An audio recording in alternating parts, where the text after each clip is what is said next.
पढ़ी लिखी देवरानी। अगर आज मैं भी पढ़ी लिखी होती तो मैंने मोहल्ले में हो रहे कंपटीशन को जीत लिया होता और अच्छी खासी मोटी रकम जीतकर आपके हाथ में थमाई होती माँ। बड़ बोली, ज्यादा मत बोल। जितना तेरा कद है ना उससे भी 50% कम बोला कर। इस घर में ही क्या, हमारे खानदान में किसी भी औरत को पढ़ने की इजाजत नहीं है। देख तेरी बड़ी भाभी मधु, ये भी कहाँ पढ़ी है, इसके घर वालों ने भी इसे पढ़ने नहीं दिया। तो अब आप बाकी लोग जो करेंगे वही करोगी? पढ़ना सिर्फ लड़कों के हाथ में है। किताब, पेन, पढ़ाई ये आदमी ही कर सकते हैं, क्योंकि उन्हें ही तो आगे जाके कमाना है। औरतों को तो सिर्फ बेलन, झाड़ू और पोछा यही करना है जीवन भर। और तेरे इस कंपटीशन को जीत कर मुझे नहीं चाहिए पैसे।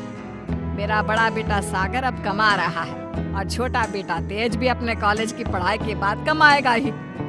तारिणी, तू तो बस अपनी बड़ी भाभी से खाना बनाना और घर के बाकी काम करना सीख ले। सच में आप सबकी सोच ना जमीन में धसी हुई रहेगी लाइफ टाइम। न जाने क्यों मैं इस घर में पैदा हुई। ऐसा नहीं बोलती तारिणी। तारिणी रोकर अपने कमरे में चली जाती है।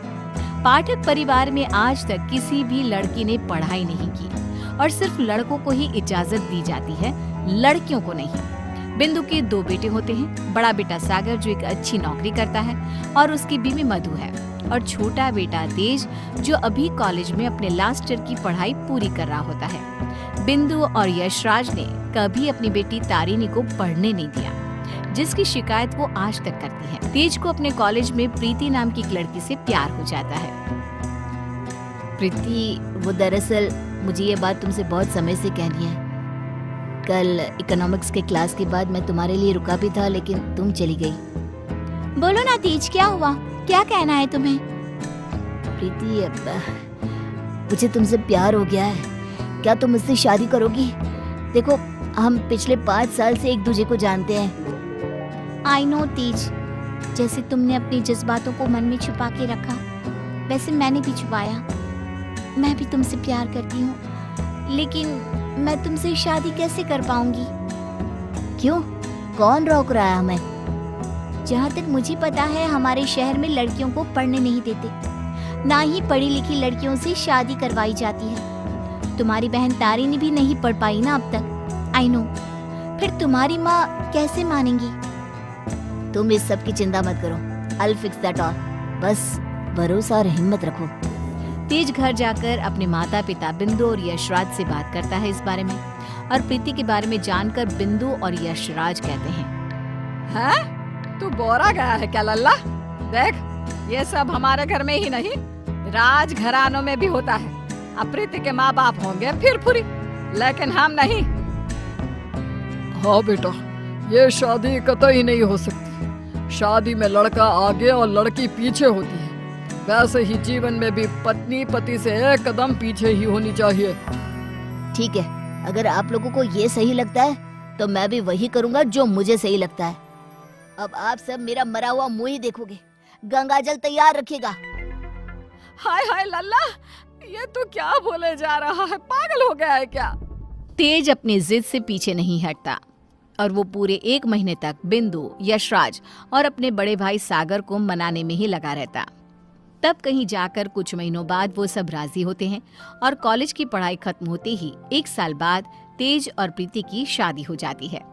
लेकिन बिंदु, यशराज और सागर अब भी इस शादी से थोड़े से नाखुश ही होते हैं। जब घर के सभी आदमी खाना खाने बैठते हैं तब प्रीति भी उनके साथ खाना खाने के लिए बैठती है। तभी अरे ओ कल की अंधी, पागल हो गई है क्या?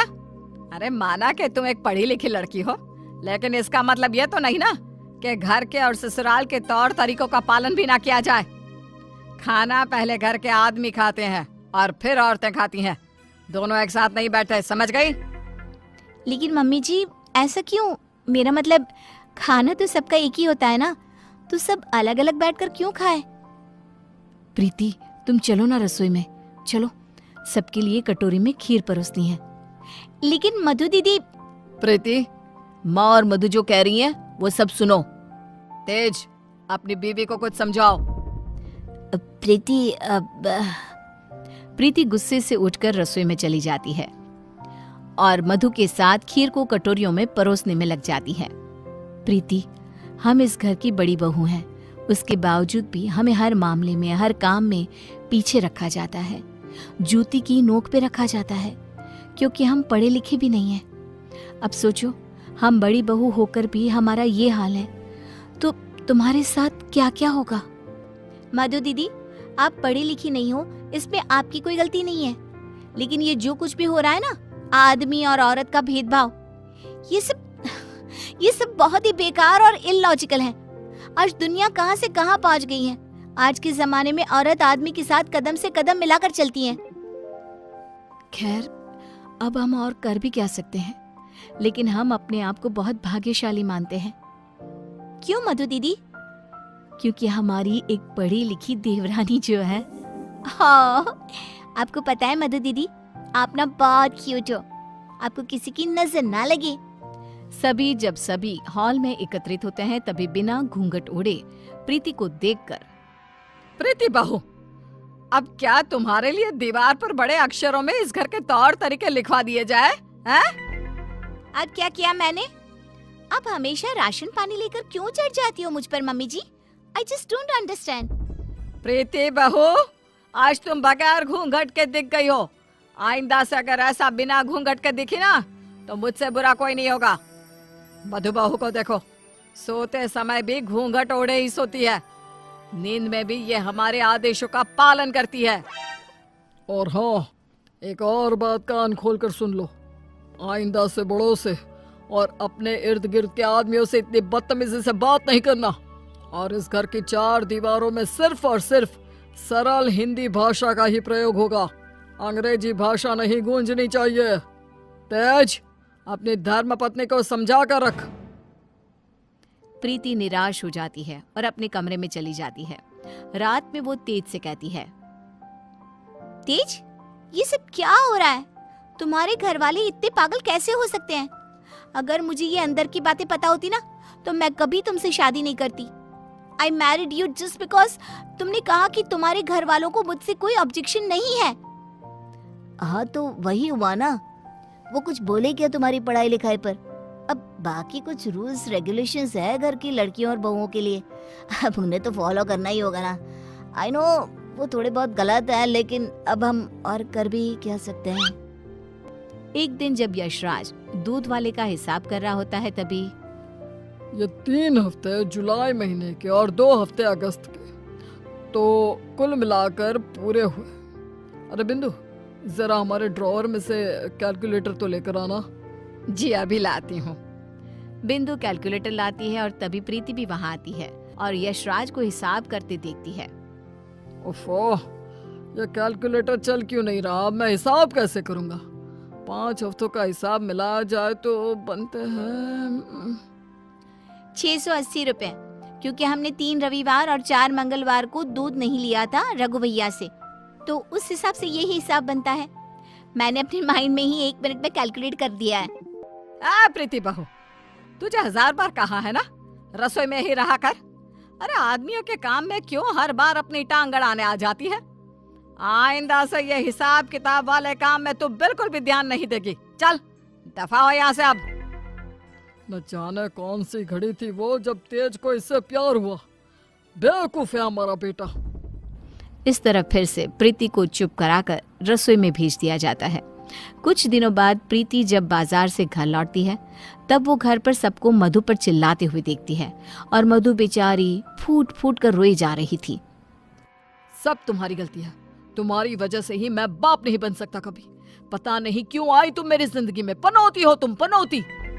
लेकिन सागर जी, डॉक्टर साहब ने कहा है कि आपके अंदर कुछ मेडिकल इश्यूज है, जिसकी वजह से आप कभी बाप नहीं बन पाएंगे।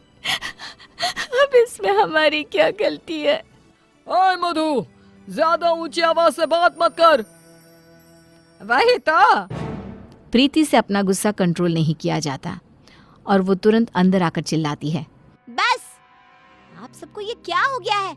जब डॉक्टर ने कहा है कि कमी सागर भैया में है, तो मधु दीदी को क्यों सुनाना? वो क्यों सहे? सारे ताने, सारी डांट, सारी गलती मधु दीदी की कैसे हो गई? मास्टरनी, तो चुप ही रहा कर। वो कहते हैं ना, एक गंदी मछली पूरे तालाब को और बाकी मछलियों को खराब कर देती है। तू ना वैसी ही है। तेरी वजह से ही ये मधु बहू भी उल्टा बोलना सीख गई है। नहीं माँ, ये सरासर गलत है। गलती सागर भाई की है। नहीं, मधु में ही कोई दोष है। हमारे बेटे सागर में कोई दोष हो ही नहीं सकता। ये मनहूस मधु कुंडली मारकर बैठ गई है हमारे सागर के जीवन में। मधु दीदी, ये आपके हाथ पाँव पर निशान कैसे? बोलिए। सागर जी ने हमें बहुत मारा प्रीति, हमें बचाओ इन सब से, ये सब बहुत बुरे हैं। मधु प्रीति के गले से लिपटकर रोए जा रही थी। सागर गुस्से में आकर मधु पर हाथ उठाने जा रहा था कि तभी प्रीति उसके पास जाकर उसका हाथ पकड़कर मोड़ देती है। मेरा हाथ! एक आदमी अगर गुस्से में शैतान बन जाए तो एक औरत क्रोध में काली का रूप धारण कर लेती है। समझ गए सागर भैया? और आप सब, अरे एक बार ध्यान से सोचिए, दिल से सोचिए ना। अगर ऊपर वाले ने आदमी और औरत को साथ में बनाया है तो हम क्यों फर्क करें? क्यों औरतें आदमियों से पीछे रहे? दोनों साथ में कदम से कदम मिलाकर चल सकते हैं ना। साथ में काम करके अपना घर, अपनी गृहस्थी चला सकते हैं ना। गलती सोच की है। अगर सोच बदलोगे तो ही बदलाव आएगा, वरना जमीन में ही धंस के रह जाओगे। उतने में तेज अपने साथ पुलिस अफसर्स को लेकर आता है। सागर भाई, आप मेरे बड़े भाई हो, लेकिन आज जो मुझे आपके बारे में पता चला, कैसे आप मधु भाभी को मारते हो, उन पर अत्याचार करते हो, इसके बाद से आप मेरे कोई नहीं। मेरे लिए आप ना के बराबर हो गए हो। इंस्पेक्टर साहब, गिरफ्तार कर लीजिए इन्हें। पुलिस सागर को डोमेस्टिक वायलेंस के केस में गिरफ्तार कर लेती है और उसे लेकर जाती है। माँ, पापा, प्रीति और मैंने फैसला कर लिया है कि हम अब इस घर में और नहीं रहेंगे और अकेले किसी शहर में जाकर रहेंगे। मधु दीदी और तारिनी भी हमारे साथ चल सकती हैं। इस तरह तेज और प्रीति वहां से चले जाते हैं और मुंबई शहर आकर तारिनी और मधु दोनों भी पढ़ने जाती हैं और सभी अपना जीवन खुशी से बिताते हैं। वहीं बिंदु और यशराज, जिन्हें तेज हर महीने पैसे और खत भेजता है, वो दोनों अपने बच्चों की याद में रोते रहते हैं और उनके खतों को ही पढ़ते रह जाते हैं।